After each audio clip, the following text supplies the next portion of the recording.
ದಿನದ ಘೋರ ಯುದ್ಧದ ತರುವಾಯ ಭೀಷ್ಮನು ಪರಾಜಿತನಾದನು. ಇನ್ನು ನಮ್ಮ ಉದಯ ಸೂರ್ಯನು ಭಾವಿಸಿದಂತೆ ಎಂದು ಭಾವಿಸಿದೆನು. ಆದರೆ ದ್ರೋಣನ ಚಕ್ರವ್ಯೂಹವನ್ನು ನೋಡಿ ನನ್ನ ಆಸೆಯೆಲ್ಲ ಭಂಗವಾಯಿತು ಭೀಮಸೇನ.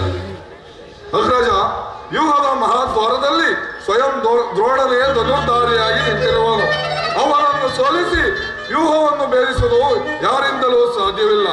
ನಿನ್ನೆ ದಿನ ನಾನು ಪ್ರಯತ್ನ ಪಟ್ಟು ಹತಾಶನಾಗಿ ಹಿಂದಿರುಗಿದೆನು. ಕೃಷ್ಣಾರ್ಜುನರು ಇಲ್ಲಿದ್ದರೆ ಚೆನ್ನಾಗಿರುತ್ತಿತ್ತು. ಅರ್ಜುನನು ವ್ಯೂಹ ಭೇದ ಪದ್ಧತಿಯನ್ನು ತಿಳಿದಿದ್ದನು ಭೀಮಸೇನ. ಕೃಷ್ಣಾರ್ಜುನರು ಯುದ್ಧ ಭೂಮಿಯ ಮತ್ತೊಂದು ಪಾರ್ಶ್ವದಲ್ಲಿ ಸಂಸಪ್ತರೊಡನೆ ಕಾದಾಡುತ್ತಿರುವರು. ಅವರು ಅಲ್ಲಿಂದ ಬರುವುದು ಅಸಾಧ್ಯ. ಹೀಗಿದರ ಉಪಾಯವೇನು ಭೀಮಸೇನ? ಇದರ ಬಗ್ಗೆ ಒಂದು ಉಪಾಯವನ್ನು ಮಾಡಲೇಬೇಕು. ಇಲ್ಲವಾದರೆ ಪರಾಜಿತವು ಖಂಡಿತ.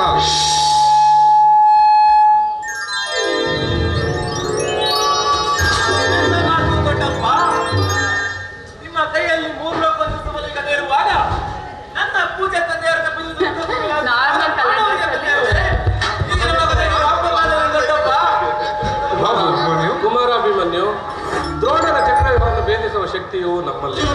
ವ್ಯೂಹದಿಂದ ರಕ್ಷಿತವಾದ ಕೌರವ ಯೋಧ ಪರಂಪರೆಗಳಿಂದ ನಮ್ಮ ಸೈನ್ಯವು ಹತವಾಗುತ್ತಿರುವುದು ಕುಮಾರ. ಇಷ್ಟೊಂದು ಚಿಂತೆಯಿದೆ ಕಪಿತಾ?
ಕುಮಾರಾಭಿಮನ್ಯು, ನಾವೆಲ್ಲ ಜೀವಿಸಿದ್ದು ಇಂತಹ ದುಸ್ಸಾಹಸಕ್ಕೆ ನಿನ್ನನ್ನು ಕಳಿಸೋದು ಲೋಕಾಭಿಮುಖ ಎನಿಸದು ಕುಮಾರ.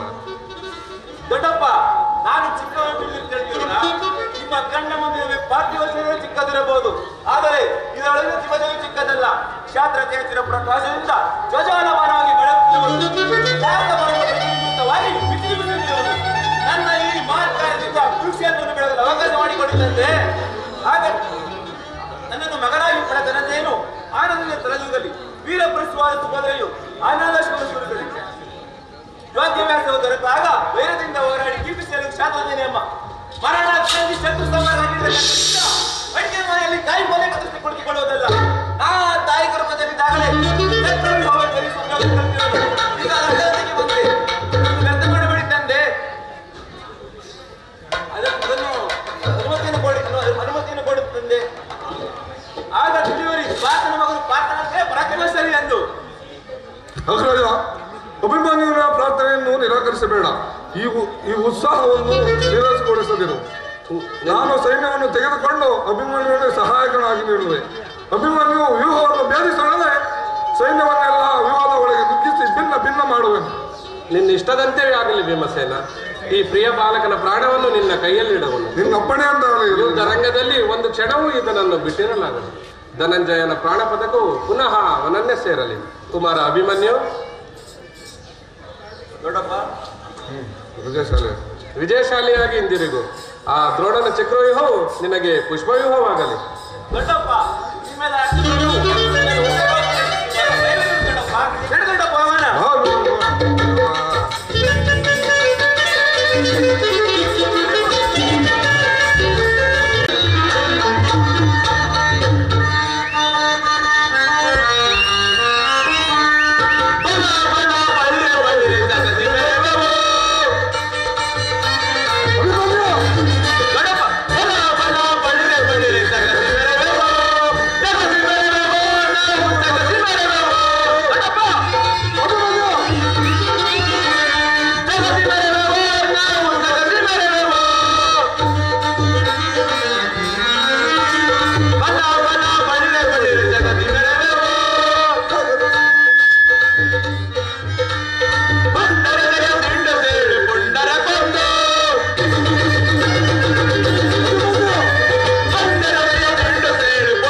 ಜಗದಿ ಮೆರೆವೆವೋ